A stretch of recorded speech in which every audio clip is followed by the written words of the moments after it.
Ah, vamos fazer um print com todos presentes. Olha aí. Agora, hein? Kátia. Excelente.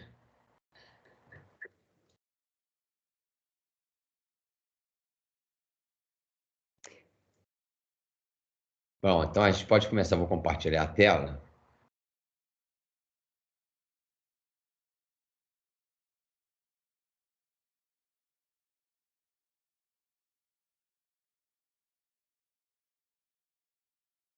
Ok, vamos nós.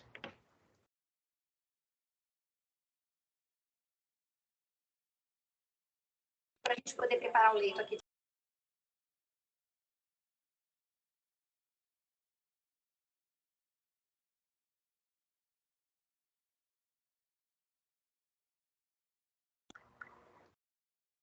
Todo mundo vendo a tela? Sim. Então vamos nós. Sim. Ok. Então, gente, olha só. Esse tema de hoje, né, que é um tema assim, de domínio praticamente de todo mundo que está dentro de uma UTI, mas a gente sabe que na verdade, umas pessoas acreditam mais, outras pessoas acreditam menos. Algumas pessoas são resistentes ao CPAP, principalmente quando você está diante de um prematuro muito pequenininho. Algumas pessoas tendem a não acreditar que essa criança aguentará ficar no CPAP, né? Já pensa logo na intubação, no surfactante, né? Ventilação mecânica, e a gente sabe o resultado que isso tem. Então, logicamente, que eu sempre gosto de bater na tecla que a gente não gosta e nem deve ficar comparando os nossos resultados com os resultados dos países do primeiro mundo. A gente tem que olhá-los como um exemplo a ser seguido, mas logicamente dentro da nossa realidade. Então eu sempre digo que a gente deve buscar melhorar, sempre olhando para trás como a gente era, como a gente está hoje, como a gente pode estar amanhã.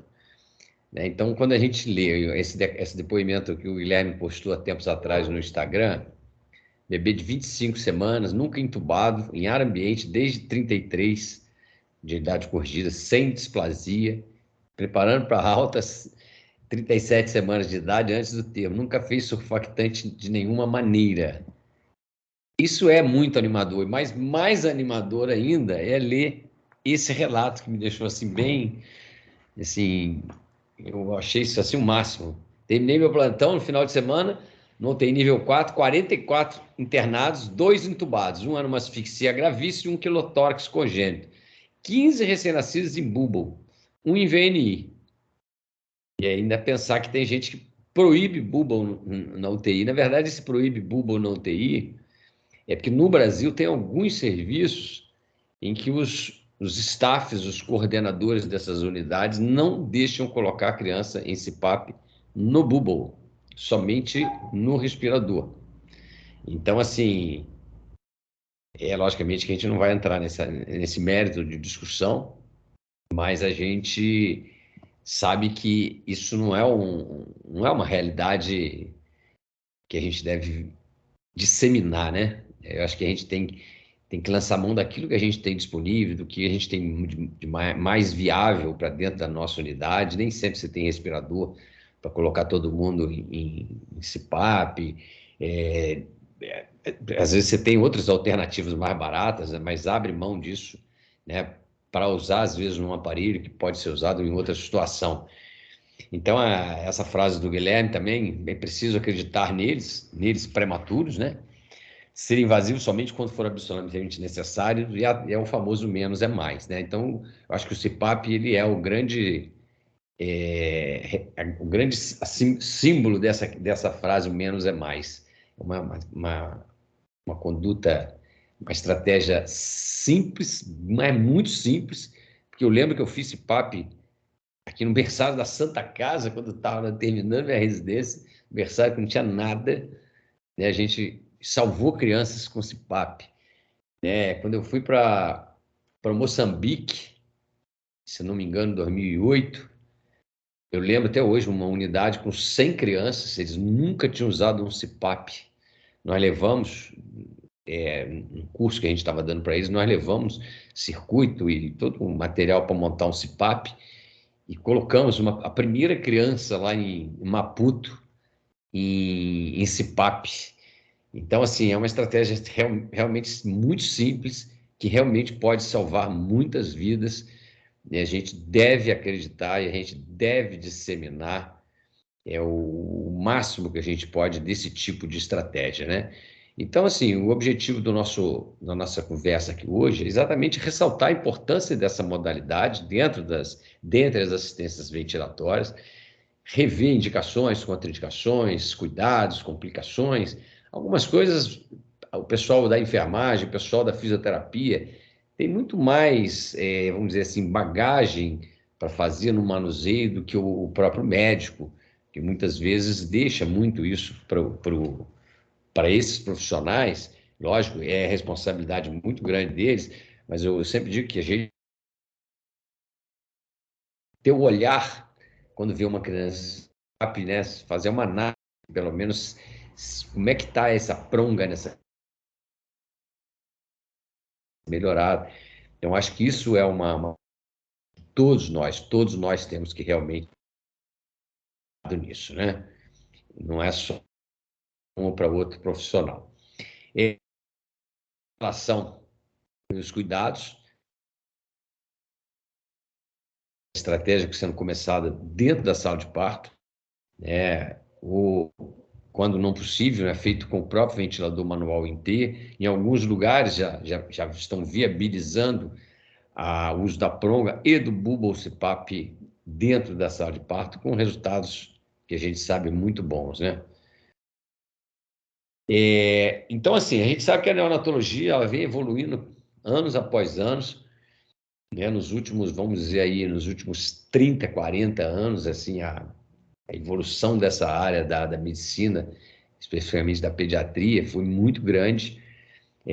A sobrevida das crianças melhoraram absurdamente com N estratégias diferentes, e a ventilação mecânica é um dos grandes responsáveis por isso, mas como a gente sabe, né, a ventilação mecânica, eu sempre bato isso, falo isso, quando a gente falar de ventilação, eu vou reforçar isso, eu sempre digo que é um mal necessário, ou seja, você colocar um paciente em ventilação mecânica, realmente porque realmente não teve uma outra alternativa menos agressiva, vamos dizer assim, antifisiológica do que a ventilação mecânica.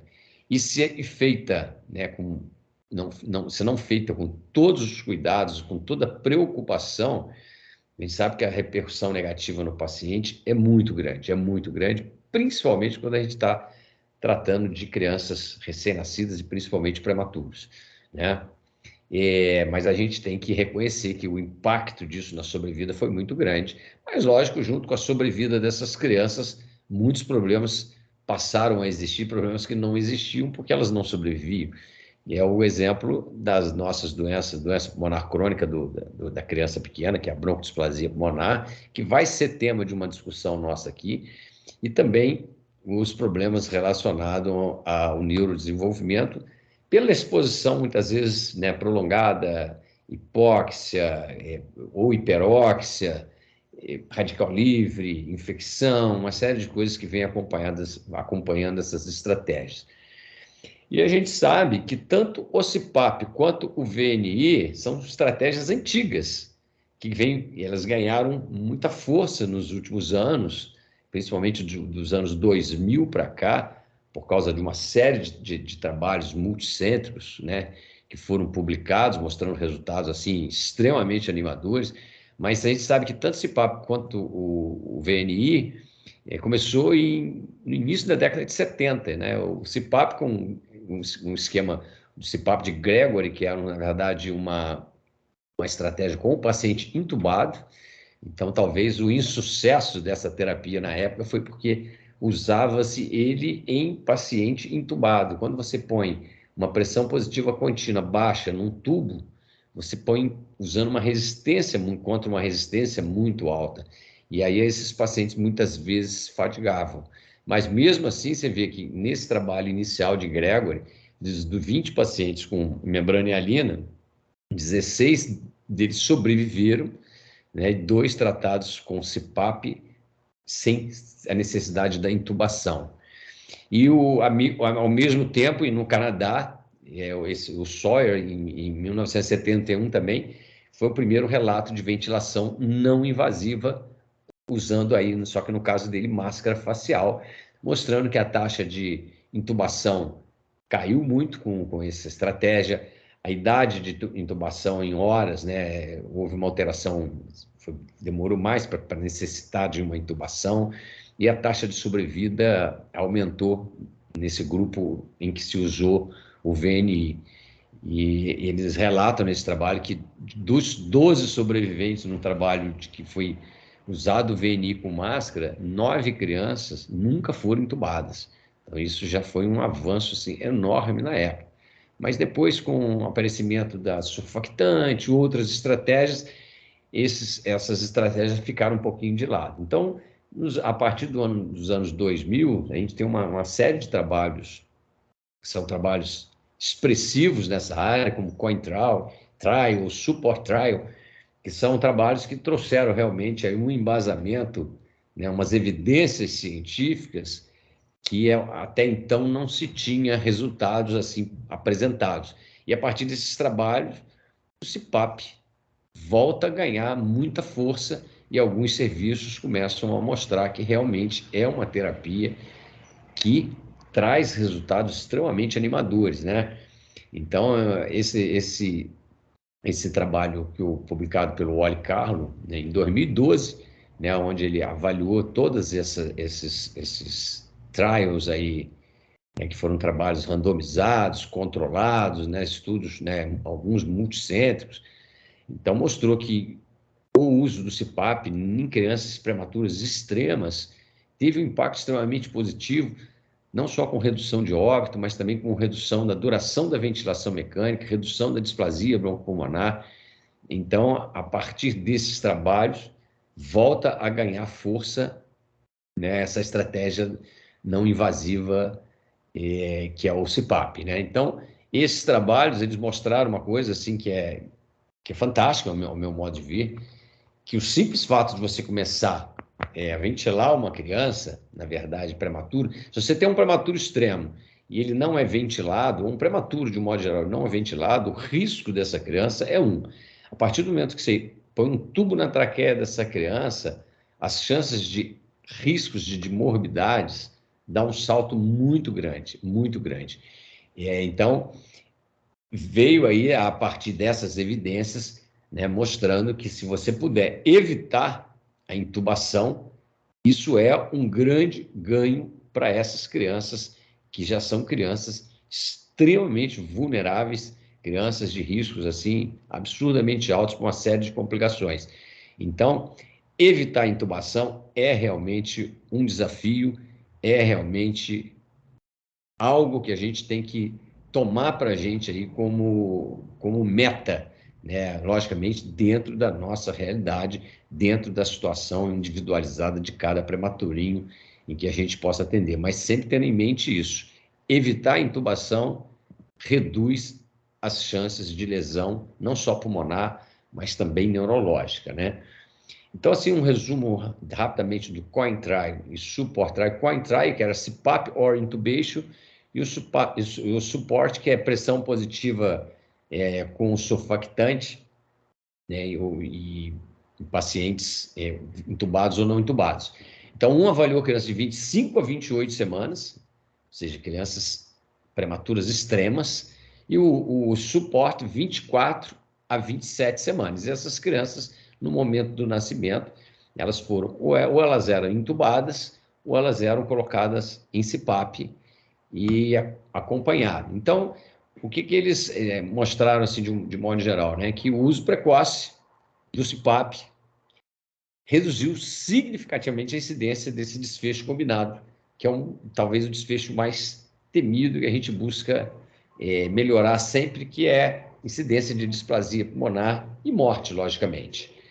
O Support Trial mostrou mostrou uma redução importante na mortalidade e mostrou também que crianças de 24 a 25 semanas, que são prematuros muito pequenininhos, que logicamente que é uma parte grande dessas crianças que nascem com drive, que são colocadas esse papo na sala de parto e são levados para a UTI nessa situação, esses menorzinhos, um percentual muito alto vai falhar. Mas esse trabalho, o suporte, mostrou que mesmo as crianças que falharam, elas tiveram um resultado melhor do que as crianças que você teve que entubar e que você já entubou direto dentro da sala de parto. Né? E esses trabalhos também eles mostraram um segmento dessas crianças, né, aí dentro dos primeiros 2 anos de vida, mostrando redução de morbidade respiratória no grupo que foi colocado em CPAP na sala de parto. Então, é uma terapia, é uma estratégia ventilatória que tem uma eficácia indiscutivelmente comprovada, né, que não só reduz a necessidade de ventilação, como reduz a necessidade de se usar o surfactante. Isso vai ter impacto em tempo de ventilação mecânica, em tempo de internação hospitalar, logicamente que na incidência de morbidades, que a gente sabe que são extremamente comuns nessas crianças, né? Então, o impacto é realmente substancial. Mas, logicamente, para a gente conseguir resultados positivos com essa terapia, primeiro a gente tem que acreditar que ela funciona. Como é que a gente não precisa ser convencido, basta a gente buscar esses trabalhos, ler com detalhes, que a gente vai ver que realmente são trabalhos bem feitos, trabalhos que mostraram algo que pode ser replicado. Mas uma coisa que é bem interessante é que a gente tem que ter paciência. Senão, ao primeiro sinal de que não vai aguentar, você vai acabar entubando e fazendo surfactante. Então, muitas pessoas, por exemplo, lá no Fernando Figueiredo, a gente já tem usado essas estratégias de CPAP e tentar não entubar. A gente tem conseguido bons resultados com isso.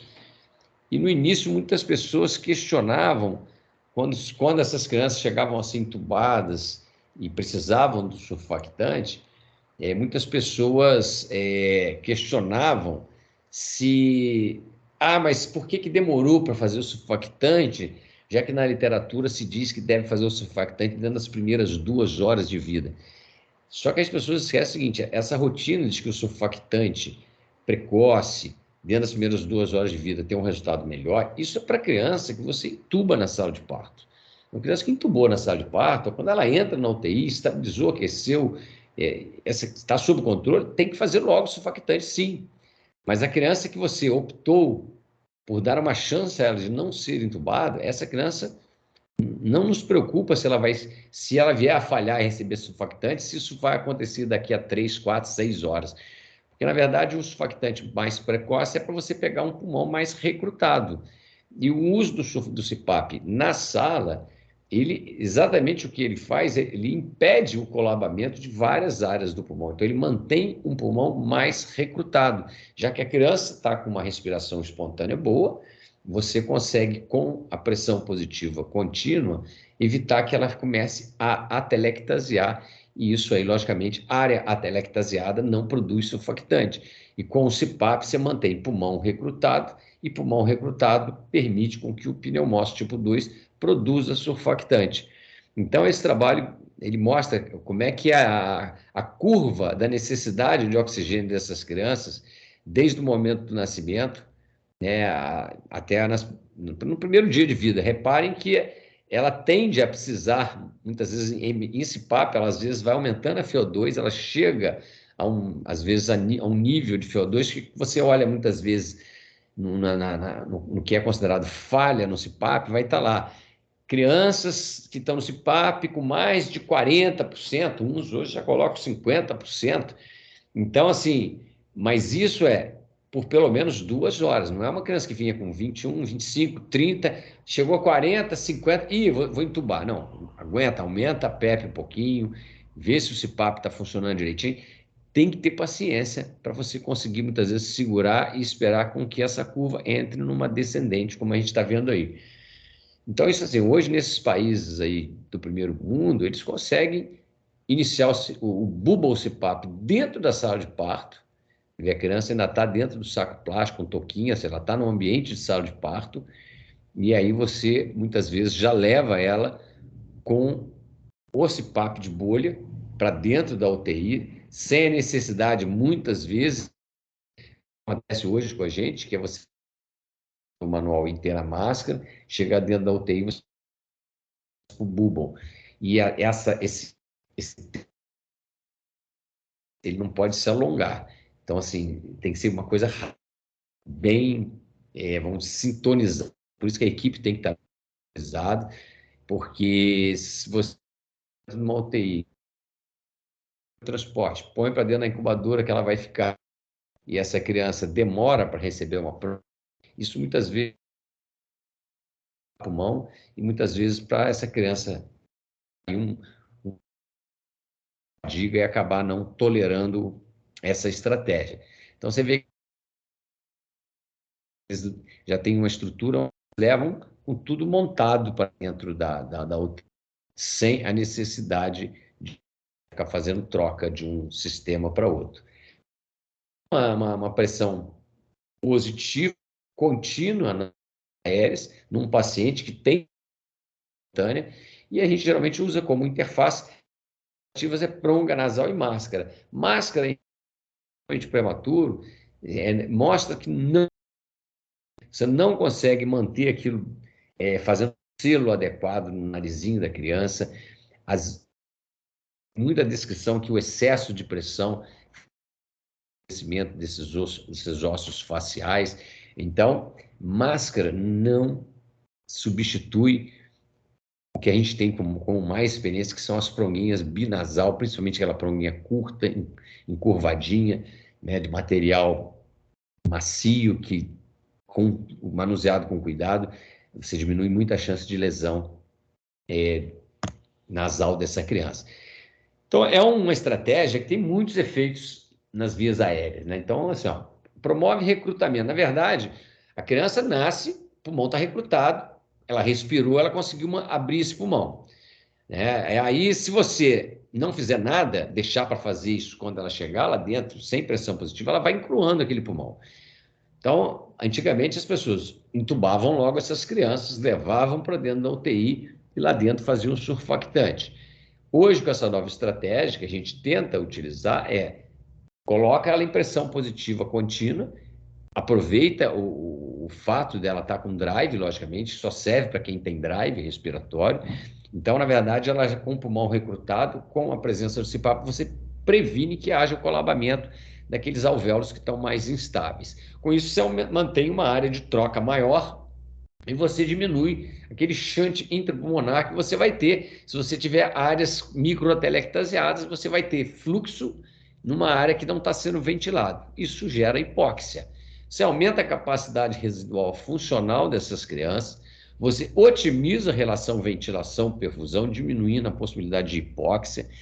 Você manter uma pressão positiva contínua, você diminui a resistência das vias aéreas, e a gente sabe que os bebês pequenos têm uma resistência muito alta, porque você tem uma via aérea muito estreitada, estabiliza o diafragma e a caixa torácica, então eles têm uma complacência de caixa muito alta, né? Em contrapartida, um pulmão, às vezes, endurecido, menos complacente, então isso acaba levando a distorção e o CPAP consegue dar uma estabilizada nisso, e estimula o crescimento pulmonar. Então, essa é uma coisa que hoje em dia vem se batendo na tecla, que a gente fala, se a criança nasceu com menos de 32 semanas, não há necessidade de querer tirar essa criança do CPAP. Ah, mas ela já está em ar ambiente, não está fazendo apneia.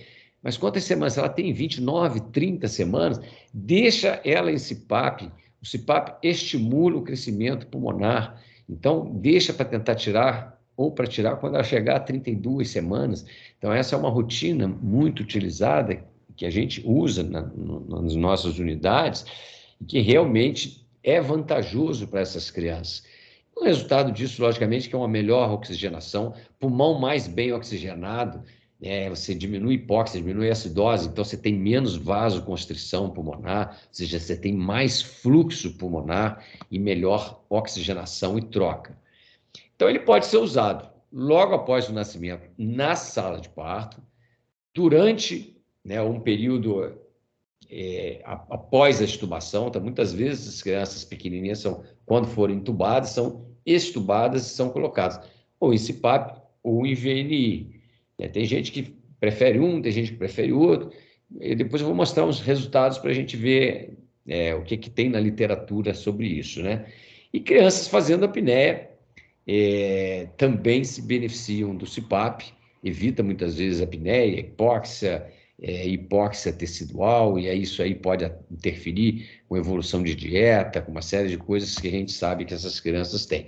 Então, na sala de parto, a abordagem que a gente tá com tendência hoje maior a usar é essa aí. Nasceu um prematurinho. Se ele estiver com respiração espontânea, ele vai receber assistência. A gente não consegue fazer o Bubble CPAP, mas a gente já consegue usar o NELPUF, e aí você consegue fazer uma pressão positiva contínua usando a máscara, se bem feita, bem cuidado, com bastante cuidado, e não demorando na transição dele para o Bubble quando chega dentro da UTI.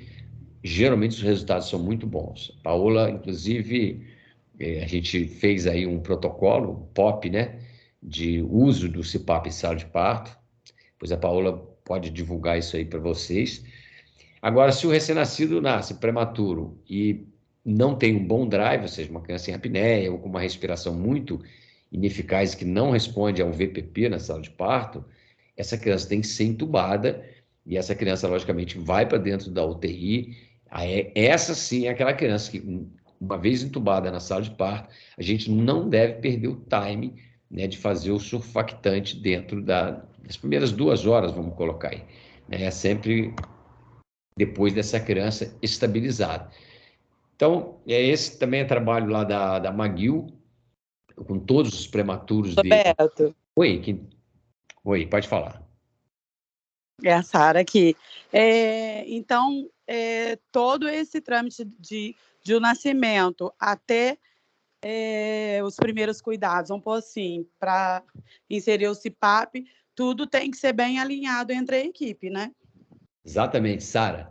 Então, tem lugares, por exemplo, que quem até me ajudou a fazer esse POP inicial, que depois a Paola fez aí uma adaptação nele, foi uma fisioterapeuta de Brasília que ficou algum tempo lá no Jackson, no Nova York, lá com o Dr. Ung, que é o cara que tem mais experiência com isso. Então, lá, por exemplo, lá em Brasília, no hospital dela, quando vai nascer um prematuro, a equipe de fisioterapia vai para a sala de parto junto com o médico e com a enfermeira. E aí eles já trazem a criança no sistema de Bubble. Então, assim, aqui a gente às vezes não tem. Por exemplo, Fernandes Figueira, a gente até tem fisioterapia 24 horas, mas elas não entram na sala de parto, é muito difícil. Ainda não, essa coisa ainda não conseguimos botar isso em prática. Pode ser que caminhe para isso. Mas não tendo isso, pelo menos assim, olha, tem que estar alinhado. Vai nascer um prematuro. Quem vai para a sala de parto? Então, vai o médico, às vezes vai a enfermeira, às vezes vai fisioterapeuta. E a equipe que fica dentro da UTI, ela tem que estar com tudo preparado. Então, olha só, e aí tem que ter essa comunicação. Olha, essa criança nasceu, teve drive, foi colocada em CPAP. Alguém comunica lá na UTI, olha, criança vai vir em CPAP. Já foi pesada, não foi pesada? E aí você já deixa tudo no esquema para quando essa criança chega, você botou a incubadora de transporte ao lado da incubadora da criança, pode passar. A gente passa ela ainda segurando a máscara para dentro da incubadora de transporte, tira a máscara e coloca a pronga quase que imediatamente, entendeu? Então, essa conexão tem que ter para você amenizar essa questão de você deixar o pulmãozinho dessa criança começar a desrecrutar. Entendeu? E lá, então, eles mostraram, olha só, Bubble, isso aqui em 2014, 2016, depois tem uma outra avaliação em 16, 18, aumentou, criança que usou o Bubble na sala de parto, aumentou de 60% para 68%. Os prematuris de 23 a 24, eles aumentou de 6% a 47% nesse período de 2 anos aí de diferença. As crianças pequenininhas, então, que eles faziam pouco Bubble CPAP, a partir daqui de 2016, eles passaram a fazer isso com bastante frequência. Então, você vê que o número cresceu bastante. 1.000 a 1.250 Hoje, quase 100% das crianças deles fazem CPAP na sala de parto.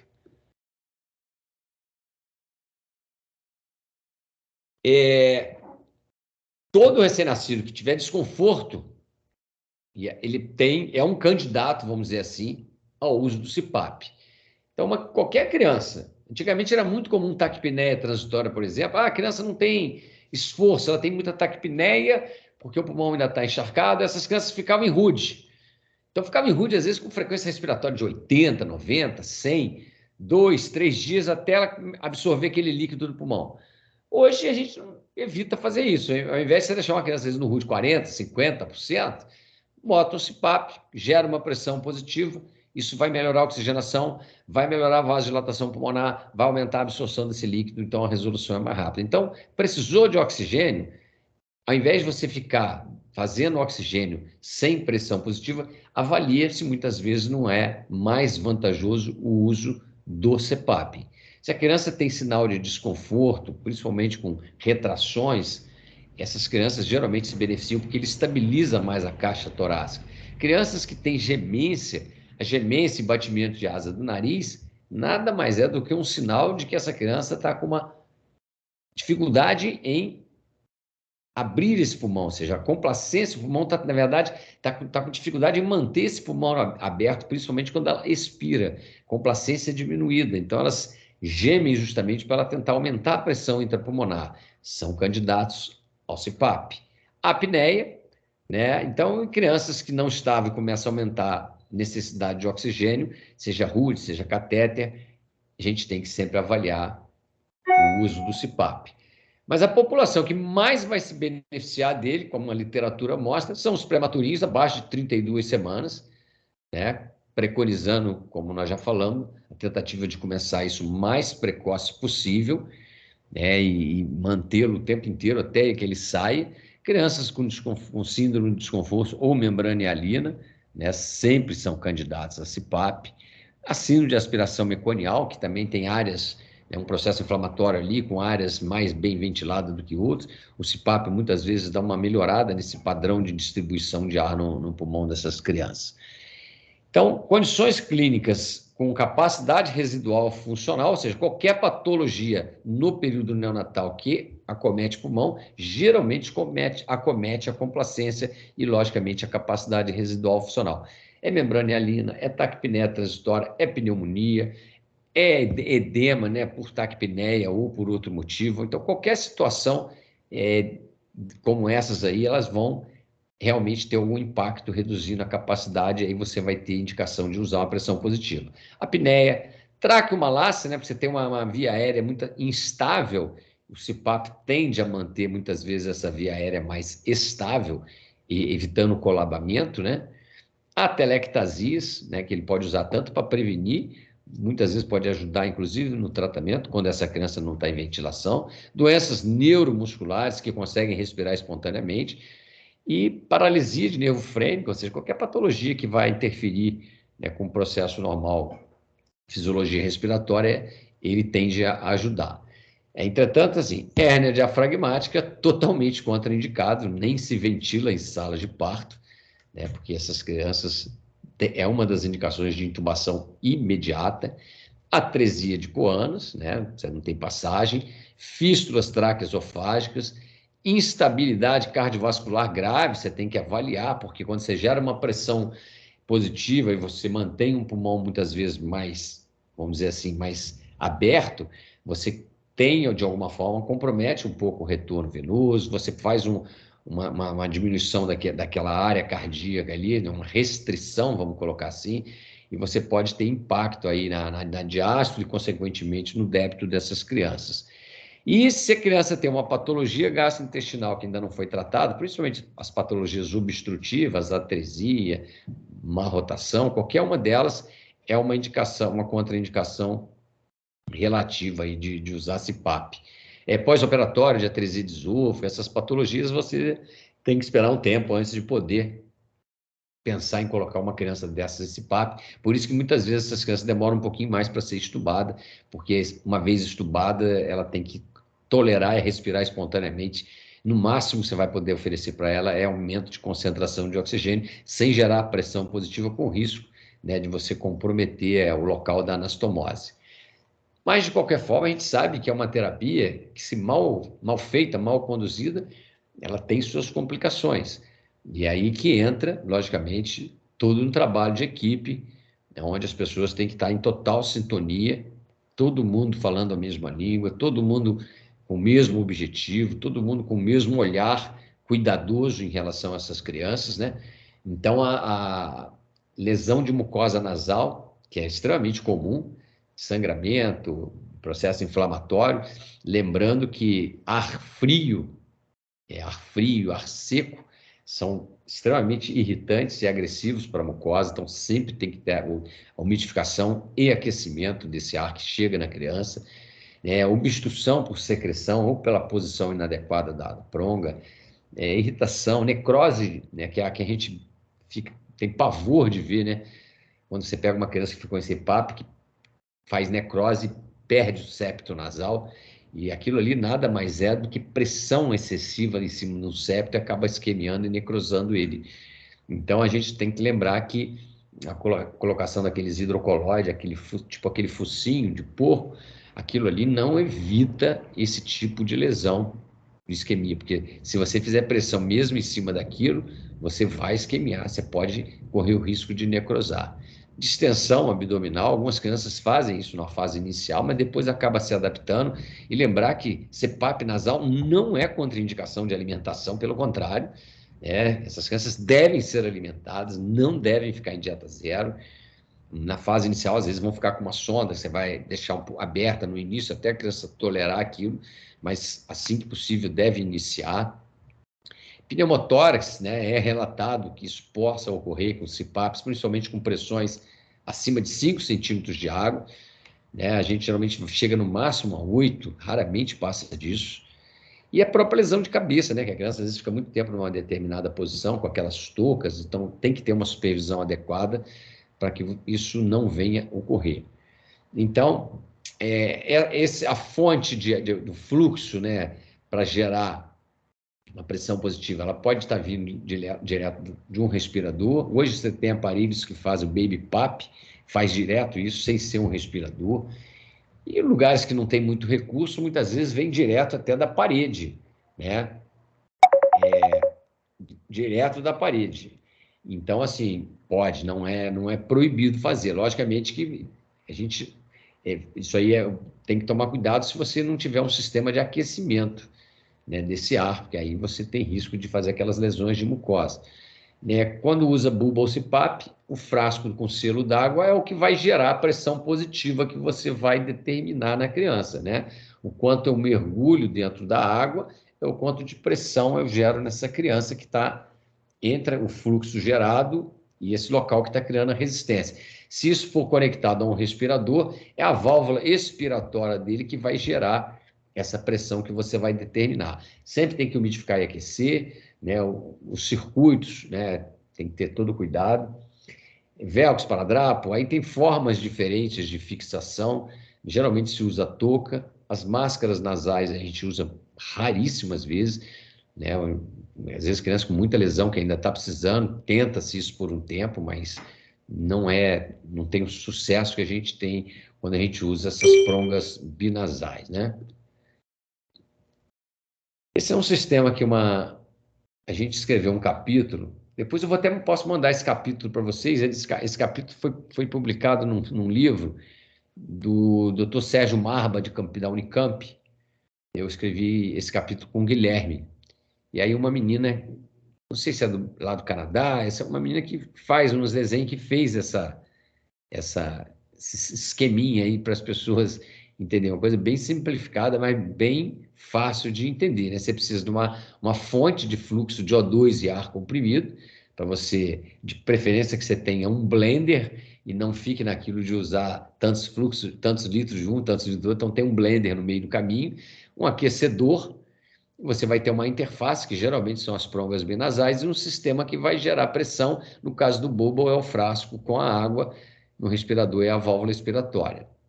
Então, assim, são os CPAPs mais utilizados. É o CPAP de bolha, também conhecido como bulbo, que é mais simples, custo é menor, e tem um efeito bem interessante, que já foi comprovado, né, em alguns trabalhos publicados. Esse é o clássico, publicado em 2016, to bubble or not to bubble, ou seja, bolha ou não.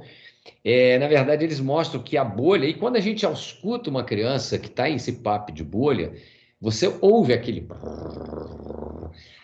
borbulhar que o fluxo gera dentro do copo, aquilo gera um efeito no pulmão dessa criança.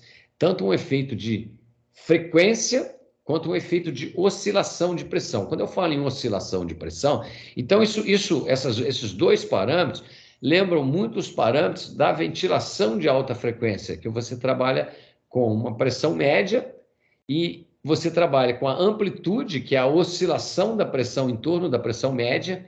Então, o CPAP gera aí uma oscilação de 2 a 4 centímetros de água, e ela gera uma frequência de 15 a 30 Hz, ou seja, cada Hertz são 60 incursões por minuto. Então, quando você fala em 15 Hz, você está falando em 900 incursões por minuto. Então, ele gera um efeito, logicamente, parecido com uma ventilação de alta frequência. E esse efeito de variação, né, variação de onda de pressão que gera essa oscilação, os trabalhos mostram que isso ajuda a recrutar áreas do pulmão que possam estar já atelectasiadas, estão mantendo essas áreas mais abertas. Então, ele tem esse efeito que o CPAP no respirador não tem, que você tem um fluxo laminar, 6, 8 litros que se abriu do respirador, ele vai passar pelo sistema e a válvula respiratória vai manter uma pressão que você vai determinar. Então, ele não tem efeito de oscilação nem de frequência, apenas o movimento respiratório dessa criança.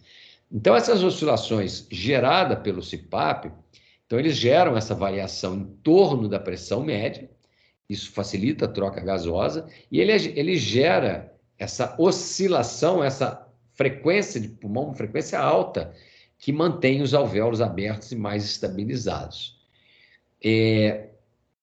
O sistema de bolha, então, a frequência deles, esse trabalho mostrou isso, o cara mediu isso, só que o cara mediu isso, esse efeito, num tubo orotraqueal, sem escape nenhum, e ele mostrou isso, uma amplitude de onda de pressão de 2 a 4 centímetros, né? Então, você imagina isso no pulmão com uma frequência altíssima, então isso aí ajuda a estabilizar o pulmão dessa criança.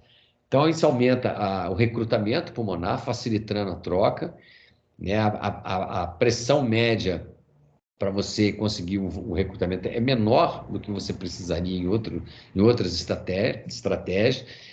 Então, assim, isso estimula a produção de surfactante, porque você mantém aqueles alvéolos abertos e o pneumóstomo só produz o surfactante se ele estiver aberto. Se ele começar a fechar na expiração, a produção praticamente zera. Reduz a ventilação minuto e frequência respiratória com a melhora na troca gasosa e redução do trabalho respiratório. Então, tem vários trabalhos nessa linha mostrando os efeitos do CPAP de bolha quando comparado com o CPAP de respirador. Tá? Então, existem evidências na literatura que fazem com que a gente, muitas vezes, tende a dar preferência por esse método. Esse é um sistema em teste, que é um chamado Seattle PAP. Na verdade, o que esse autor ele vem testando? Ao invés de ele deixar o selo d'água, né, sem angulação, entrando direto na água, ele fez uma curvatura dentro da água. O que na verdade, ele fez com isso? Ele manteve aí uma amplitude, uma oscilação e uma frequência, só que ele aumentou essa oscilação e ele conseguiu diminuir um pouco a frequência.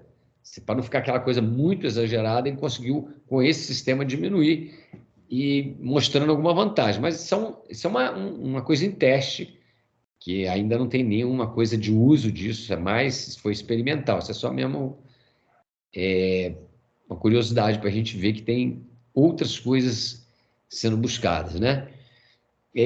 Então, assim, procedimentos antes e durante a instalação do sistema, isso é muito mais com vocês da enfermagem, da fisioterapia, do que com nós médicos. Eu acho que o residente, eu sempre falo para ele, o residente tem que conhecer, tem que ver como é que monta, tem que saber como é que faz, porque se você não sabe como é que a coisa foi montada, como é que a coisa funciona, você não serve para fiscalizar se a coisa está funcionando bem.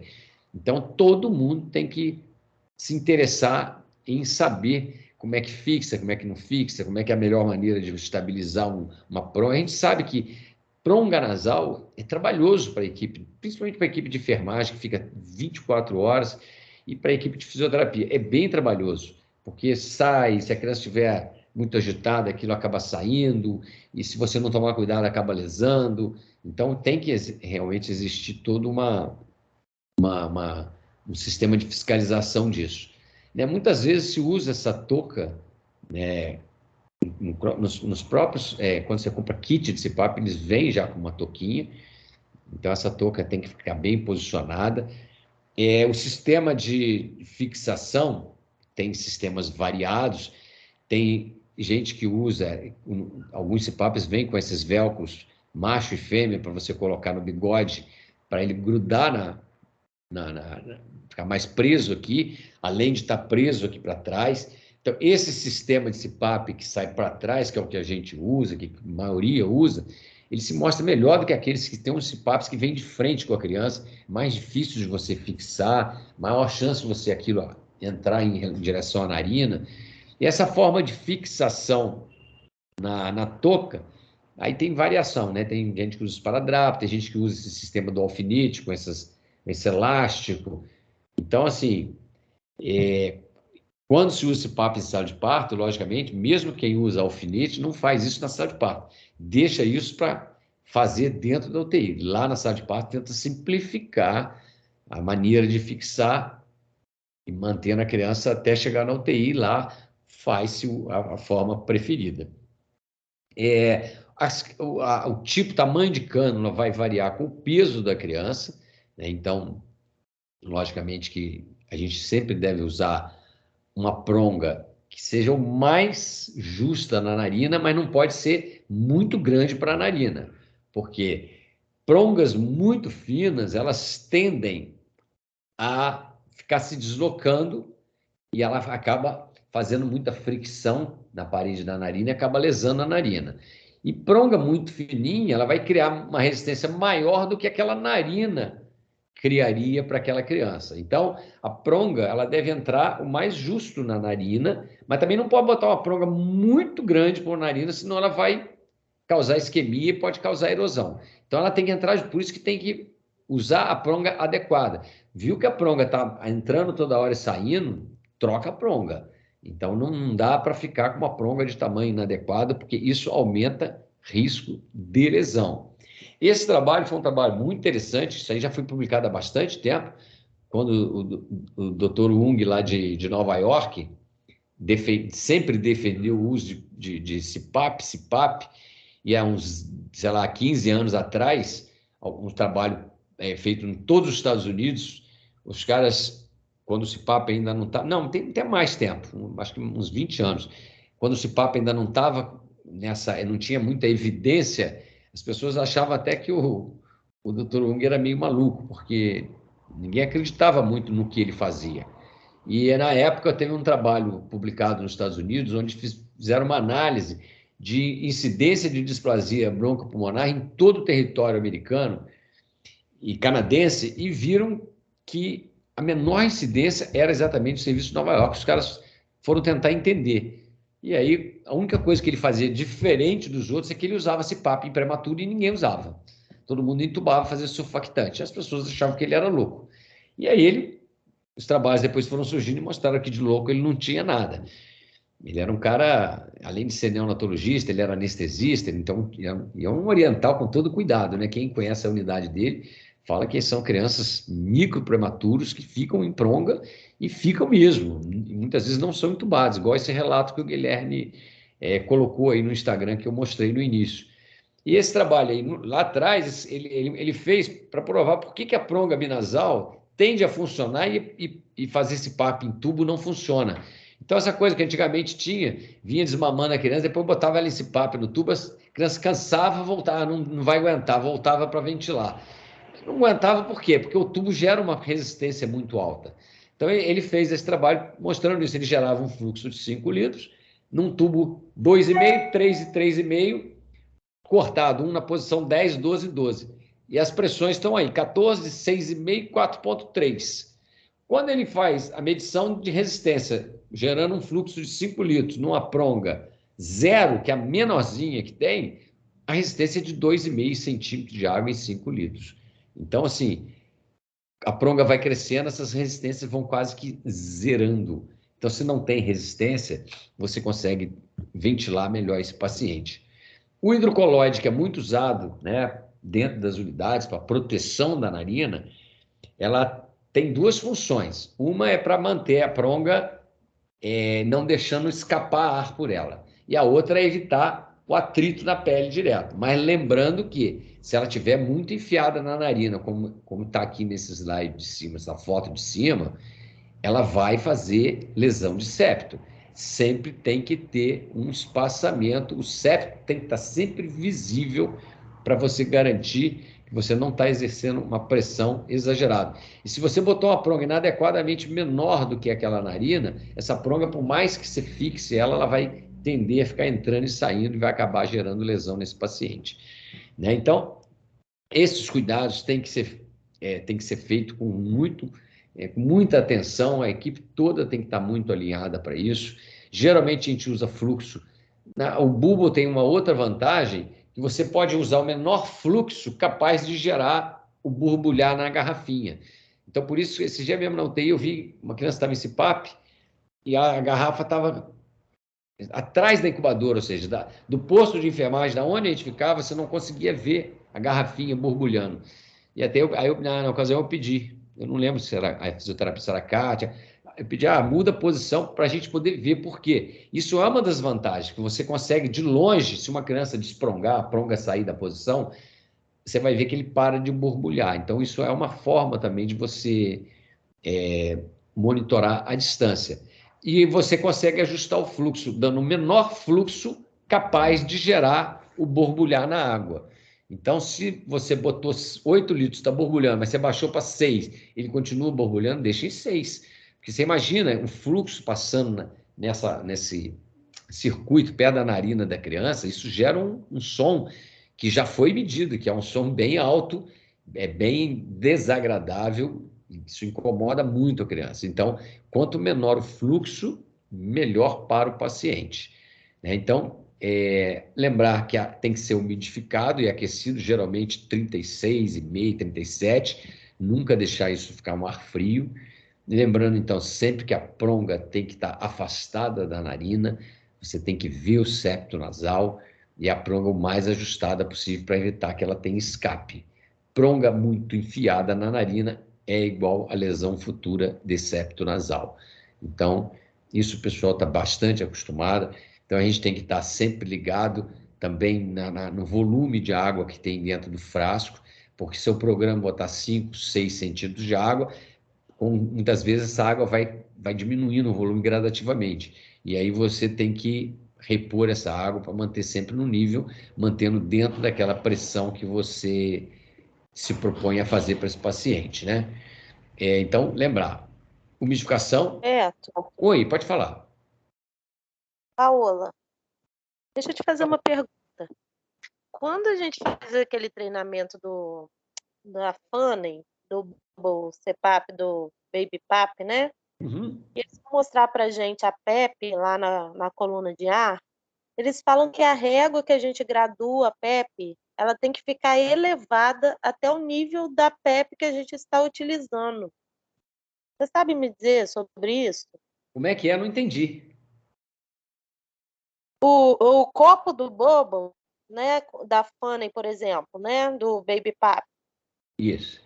Eles explicam para a gente no treinamento, quando a gente vai fazer o treinamento do Baby PAP, que a régua que introduz no copo, fazer o selo d'água, ela tem que ficar, a ponta dela elevada até a marcação da PEP que a gente está utilizando. Não Você sei. põe 5 centímetros de água, mas a régua tem que estar em cima, assim, na borda da água, para a gente poder realmente ter essa PEP fidedigna. Eu já fiz alguns treinamentos há alguns anos com a FANE, né, e mais de uma vez eles repetiram isso. E todo local que a gente trabalha, a gente utiliza abaixada, né, a régua sempre abaixada. Dentro da pressão que você quer, né? Gerar. No final do frasco, né? Uhum. E eles dizem pra gente que aí você tá dando uma PEP de 0 para 1 ali. Você precisa ter essa coluna lá levantada até, se for PEP de 4, até no 4, se for 5, a beirada dela até onde a gente quer de PEP. Eu não sei, eu teria que ver, assim, eu vou tentar ver isso aí, posso te falar depois. Se você conseguir um retorno sobre isso, você me passa? Com certeza, Porque porque lá realmente só isso uso, acontece, vou ver com eles lá qual é a coisa e eu te falo, te dou esse retorno, sim, com certeza. a gente precisa, se realmente isso acontece, ali na Supere, por exemplo, quando a gente usa o copo do selo d'água, a gente precisaria cortar lá dentro até o nível de PEP que a gente quisesse colocar. Eu vou né? ver isso. E assim, isso foi mais de uma vez que eu vi, mais de um representante, mas em todas as unidades que eu trabalhei, a gente usa a régua baixa. Então, e funciona bem, né? Funciona. Eu acredito que a gente esteja dando a PEP que a gente coloca ali o nível de água, né? Eu imagino que sim. Eles vão representando ali o Baby Pap, eles explicam dessa forma. Então tá, se tiver Não, algum eu prometo que vejo isso e te falo. então, Aí obrigada. você dissemina para todo mundo aí, tá bom? Obrigada. Nada. Então, gente,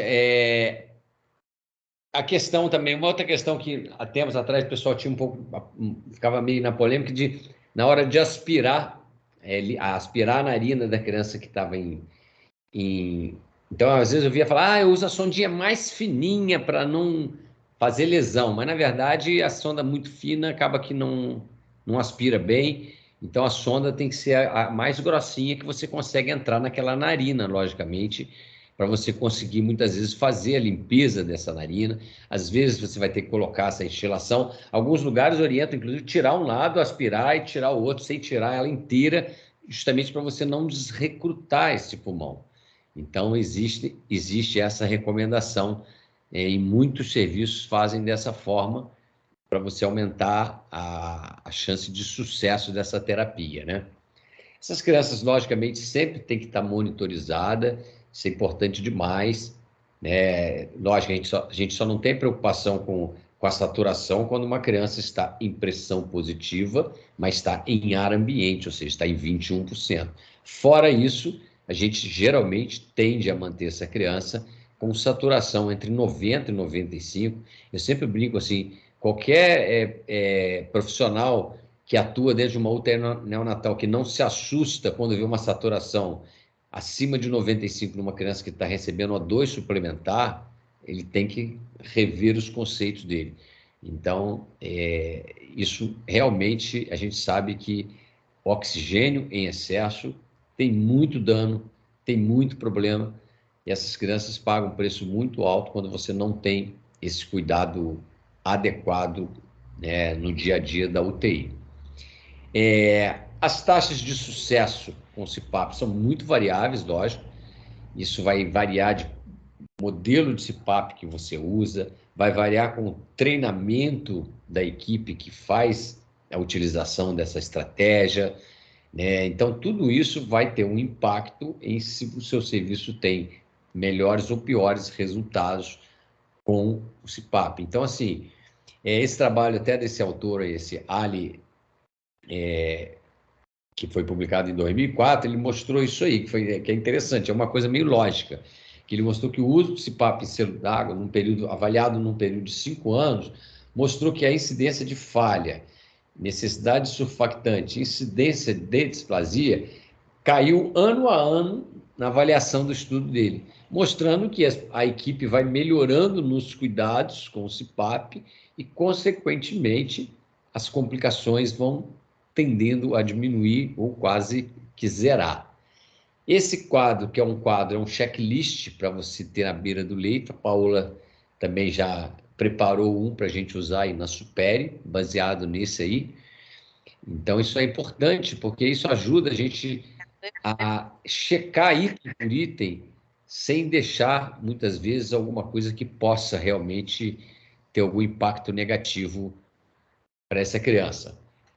Critérios de falhas, né? Então, isso aí é uma coisa como eu coloquei lá no início, por isso que a gente fala, criança que nasceu prematura, com drive respiratório, que eu optei pelo CPAP, dentro da UTI as pessoas têm que ter paciência com essa, lógico, tem critérios de falhas que se ela atingir esses critérios, tem que indicar intubação. Mas assim, eu já vivenciei várias situações de Fernando Figueira, por exemplo, daquele residente que ainda não está muito crédulo dessa terapia e que fica doido às vezes para entubar e fazer um surfactante, e às vezes você chega com um prematuro dentro da UTI em CPAP, mas tá esse CPAP, nossa, é muito pequenininho, não vai aguentar não, aquela velha história, não vai aguentar não. O cara tem bola de cristal. E aí a criança fica lá bonitinha, não, vamos aguardar. Qualquer coisa, viu, não falei que não vai aguentar? Então às vezes fala assim, olha, acho que melhor a gente entubar, fazer surfactante. Por quê? Porque ela já está com 50% de oxigênio lá no CPAP. Está fazendo apneia? Não. Está com esforço importante? Não, pouco. Quanto que está em selo d'água? Quantos centímetros de água? Está com 5, está com 6? Aumenta. Podemos chegar até 8. Às vezes a criança está com uma FeO2 um pouco mais alta, porque ela está com pouca pressão. Então, se você, às vezes, melhora essa pressão intrapulmonar, você consegue impactar isso, diminuindo a fração inspirada de oxigênio dessa criança. E aí, muitas vezes, ela passa daquela fase onde a necessidade de O2 aumenta e depois ela tende a cair. Então, mas logicamente que existem os critérios de falha que a gente usa, são esses aí. Se a criança evolui com insuficiência respiratória progressiva, como é que eu defino isso? Aquela criança que está com uma FeO2 50% ou mais por mais de 2 horas para manter uma saturação entre 90% e 95%. Então, a criança que, olha, já está 2 horas com 50%, 60% e o esforço vai aumentando, aí não tem como, muitas vezes você vai ter que entubar e fazer surfactante nessa criança. Mas muitas vezes ela faz isso e cai a necessidade. Acidose respiratória é grave. Então, essa criança que fez uma gasometria, tem um pH menor que 7,20, o PCO2 acima de 60. Então, assim, lógico, tudo isso você vendo que o sistema está funcionante, está bonito, está todo como você gostava, já está com uma pressão, já chegou na sua pressão limite, e essa criança realmente está te dando sinais de fadiga e de retenção de CO2, não tem dúvida que você vai entubar e fazer surfactante. Apneia. Então, o critério de apneia que se usa é que a criança faz mais de 6 apneias em 6 horas, ou seja, uma por hora praticamente. Aquela apneia que volta com estímulo. Ou 2 episódios de apneia que você precisou ventilar essa criança com ambu e máscara. Se ventilou isso 2 vezes, a criança fez apneia, que você teve que ir lá e ventilar, não tem jeito, entuba essa criança.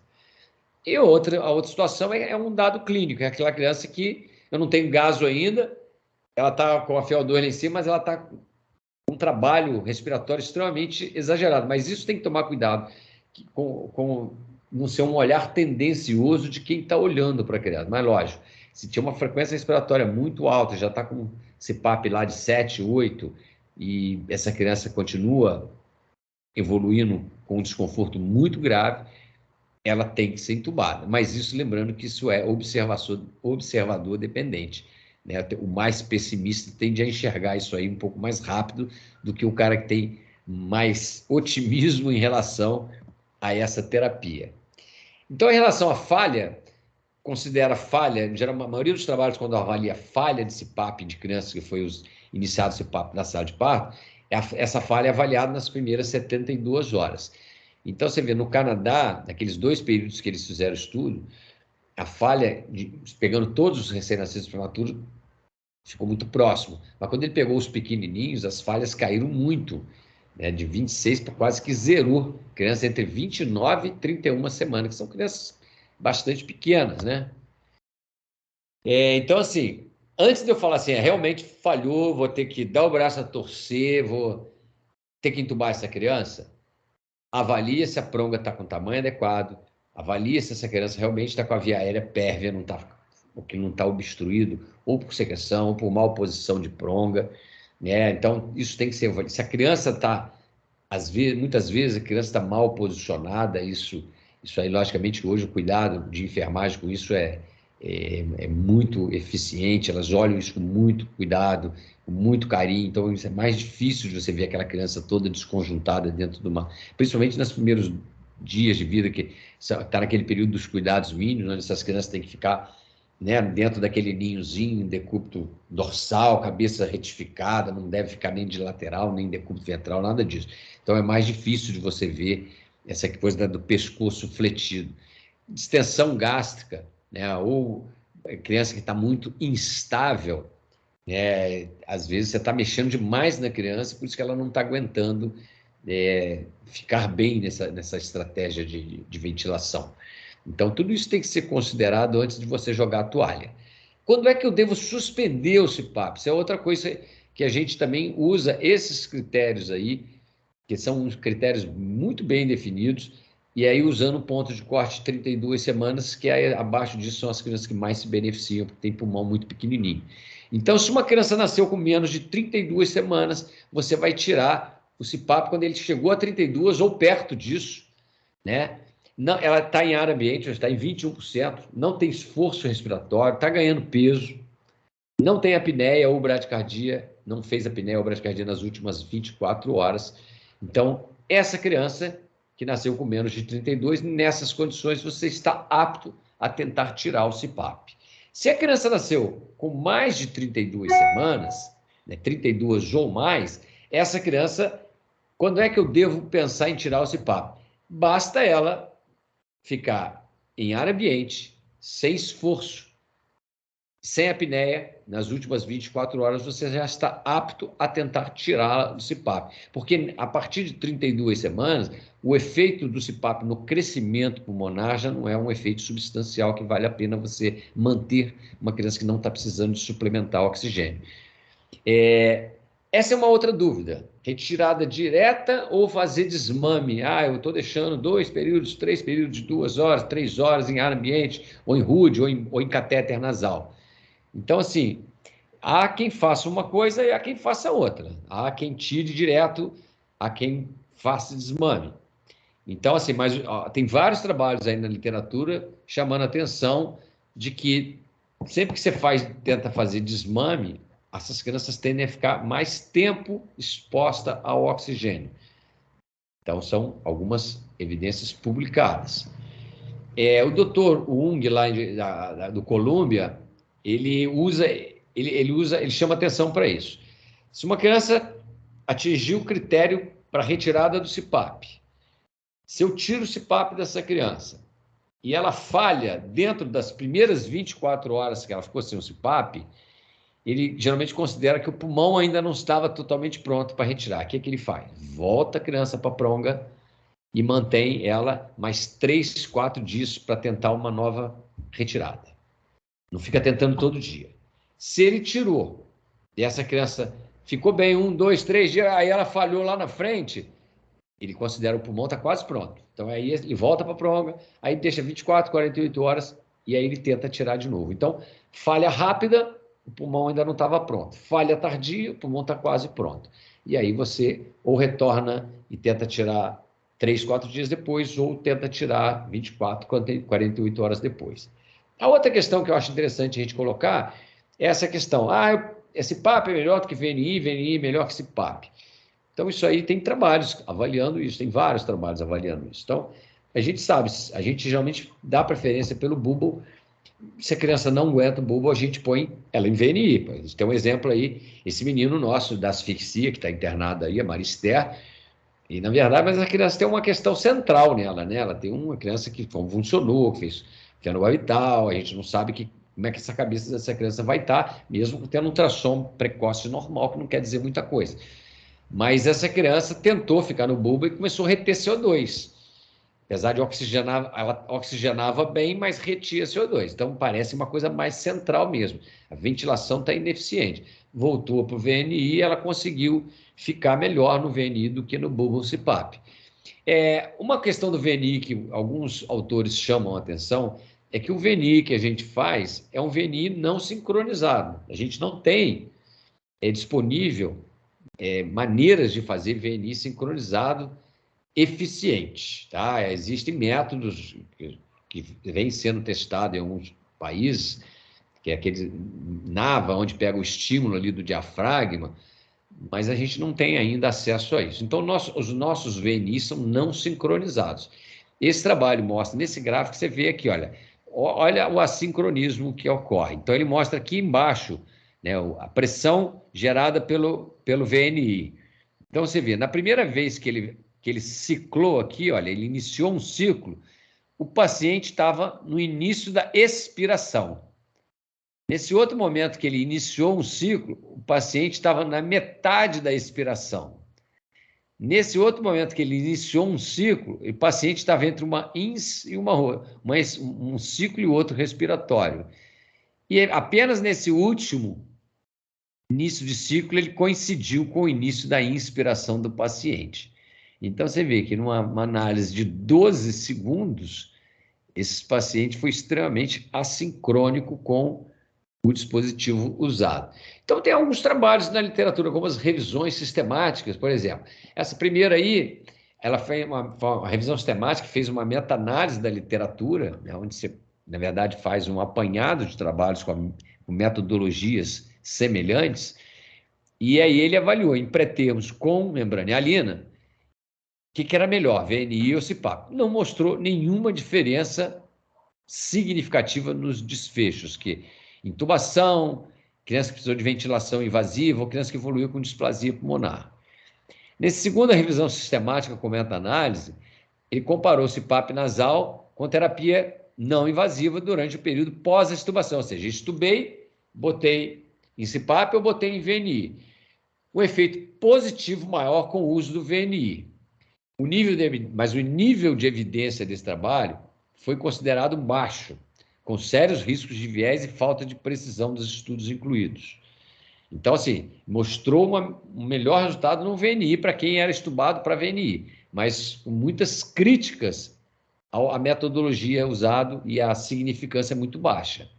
Nesse terceiro estudo multicêntrico, muitos prematuros, ele não mostrou nenhuma diferença na falha de extubação botando esse PAP ou em VNI.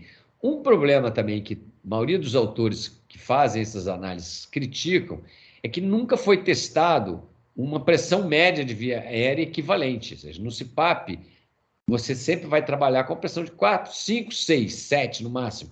E no VNI, você geralmente tem uma pressão média um pouco maior, que seria, teoricamente, mais vantajoso. E tem um trabalho de 2014, que é onde esse autor comparou dois grupos, um ele botava em 4 a 6, outro ele botava em 7 a 9, pós-extubação, prematuro extremo.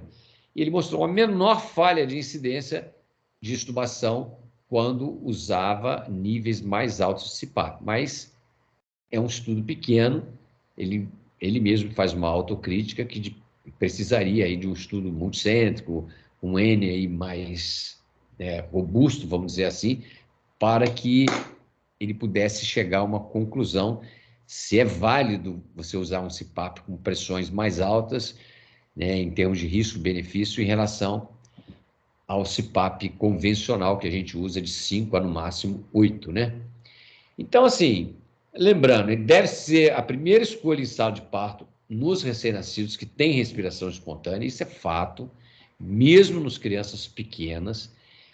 E lembrando que os trabalhos mostram que mesmo que essa criança, você botou lá na sala de parto, no CPAP, porque ela estava respirando, levei para a UTI, 1, 2, 3 horas depois, 5 horas depois, ela falhou, precisou ser entubada e feito surfactante. Alguns lugares fazem enxure, né? Ou seja, ao invés de entubar e deixar entubado depois do surfactante, faz aquele sistema de intubação, surfactante e extubação. Alguns serviços usam a aplicação de surfactante minimamente invasivo, mas é criticado por alguns outros serviços, porque quando você vai fazer minimamente invasivo, que é você botar o surfactante via sonda, você tem que ir lá endoscopar a criança de qualquer jeito, isso gera um estresse muito grande nessa criança. Alguns não gostam do enxure, por quê? Porque para fazer enxure você não pode sedar a criança para entubar. E tem serviços, como por exemplo a própria Universidade McGill, eles não abrem mão de fazer sequência pré-intubação. Atropina, fentanil e curare. Eles fazem sempre, então eles abrem mão de fazer enxúria. Eles preferem fazer a sequência, intubar, fazer o surfactante e depois ir estubando desmamando essa criança um pouco mais rápido, até que ela possa ser estubada. Então, o uso precoce do CPAP mostra que você intuba menos a criança, né? Não só na sala de parto, mas também na UTI. Você diminui o uso de corticoide pós-natal, você diminui a duração de ventilação mecânica, tá? E você não tem, assim, os trabalhos não mostram nenhum efeito adverso a essa terapia. Mas a gente tem que lembrar que o sucesso do CPAP é que ele seja feito de maneira, com uma melhor forma para que uma equipe toda possa mantê-lo na via aérea, sem que fique aquele a todo momento saindo do lugar, e isso aí gerando uma série de problemas, tendo que manusear a criança toda hora, e muitas vezes isso acaba sendo uma causa de falha, né, do sistema. Gente, então, é isso que eu queria apresentar para vocês. Olha, agora eu gostei que tem bastante gente, eu vou pedir para todo mundo botar o vídeo aberto, que eu vou fazer mais um print da tela, porque o pessoal precisa registrar isso.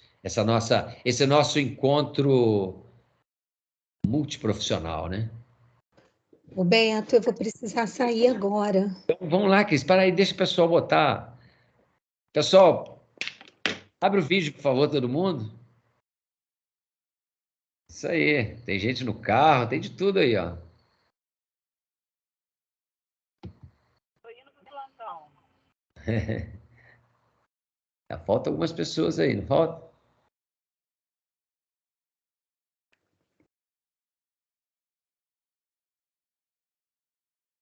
Acho que está quase todo mundo aí. Ótimo.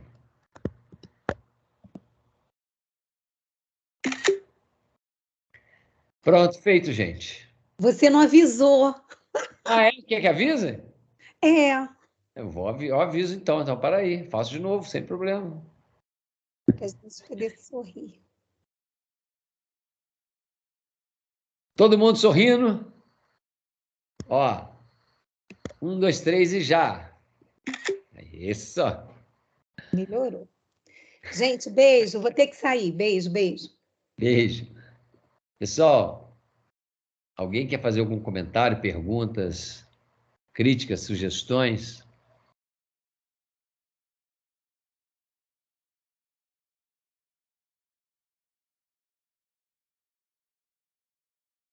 Olha, semana que vem a gente tinha botado na nossa sequência que seria a membrana alina, mas a membrana alina a gente já falou um pouco dela quando eu falei na semana de tubos respiratórios, a gente já falou um pouquinho hoje aí de surfactante. Então, assim, eu vou pular a membrana alina, vou passar para um outro tema que estava na listinha da Cristiane lá. Eu aviso vocês, tá bom? Gente, ó, muito obrigado pela presença de todo mundo. Obrigada a você, Beto, pela aula, viu? Excelente. Obrigado, Paula. Paula, depois, então, aquele nosso pop lá, mostrar para o pessoal, né? Uhum. Ok? Vou compartilhar no grupo multi. Ótimo. Então tá bom. Gente, A ele está colocando no formato da Supere para gente. isso. Aí o pessoal vai colocar lá, nos pops deles. Tá ótimo. Então tá bom. Gente, obrigado, viu? Foi um prazer.